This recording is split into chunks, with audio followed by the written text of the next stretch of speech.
Hi hello welcome to Bharat sports. Telugu cricket ప్రపంచానికి పరిచయం అక్కర్లేని పేరు.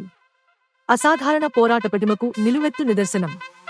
వైట్ బాల్ క్రికెట్లో భారత్కు దక్కిన ఆణిముత్యం. అసాధారణ ఆల్రౌండ్ ప్రదర్శనతో భారత్కు విజయాన్ని అందించిన సందర్భాలు అనేకం. రక్తం కక్కుతూ పట్టు వీడని విక్రమార్కుడిలా దేశం కోసం ఆడిన యువి భారత్ సాధించిన 2 ప్రపంచకప్లో కీలక పాత్ర పోషించాడు. 2007 T20 ప్రపంచకప్లో 6 బంతుల్లో 6 సిక్స్లు బాది వరల్డ్ రికార్డ్ నమోదు చేసిన యువి 2011 వన్డే ప్రపంచకప్లో బ్యాట్తో పాటు బౌలింగ్లోనూ సత్తా చాటి మ్యాన్ ఆఫ్ ది టోర్నీగా నిలిచాడు. ఎడమ చేతి వాటం బ్యాటర్గా, ఆఫ్ స్పిన్నర్గా కెరీర్ ఆరంభించిన యువరాజ్ సింగ్ ఆల్రౌండర్గా టీమిండియాకు తిరుగులేని విజయాలు అందించాడు.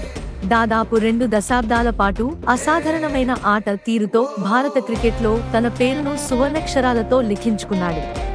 యువరాజ్ సింగ్ ఆడిన గొప్ప ఇన్నింగ్స్లను అభిమానులు గుర్తు చేసుకుంటున్నారు. యువరాజ్ సింగ్ అనగానే క్రికెట్ అభిమానులందరికీ 2007 T20 ప్రపంచకప్, 2011 వన్డే ప్రపంచకప్ టోర్నీలు గుర్తుకు వస్తాయి. అంతలా తన ఆటతో యువి ఆకట్టుకున్నాడు. ఓవైపు క్యాన్సర్తో పోరాడుతూనే మరోవైపు ఆల్రౌండర్గా భారత విజయాల్లో కీలక పాత్ర పోషించాడు. అనంతరం క్యాన్సర్ను జయించిన అతను రీఎంట్రీలోనూ సత్తా చాటాడు. అయితే 2014 T20 ప్రపంచకప్ ఫైనల్ మాత్రం యువరాజ్ సింగ్ కెరీర్లో ఓ మాయని మచ్చగా మిగిలిపోయింది. శ్రీలంకతో జరిగిన ఆ ఫైనల్లో యువరాజ్ సింగ్ జిడ్డు బ్యాటింగ్తో టీమిండియా ఓటమికి కారణమయ్యాడు. ఈ మ్యాచ్లో ముందుగా బ్యాటింగ్ చేసిన యువరాజ్ సింగ్ 21 బంతుల్లో 11 జిడ్డు బ్యాటింగ్తో టీమిండియాకు తీరని నష్టం చేశాడు.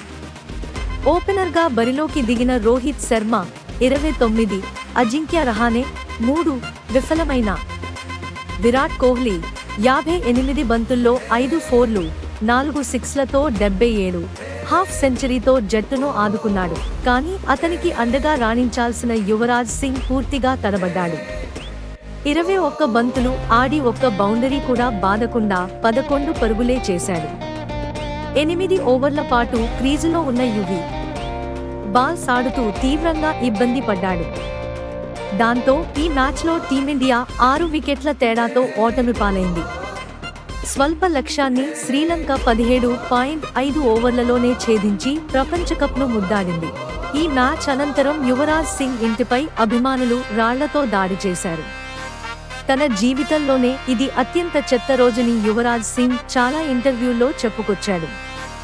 ఆ క్షణమే తన కెరీర్ ముగిసిందనుకున్నానని తెలిపాడు.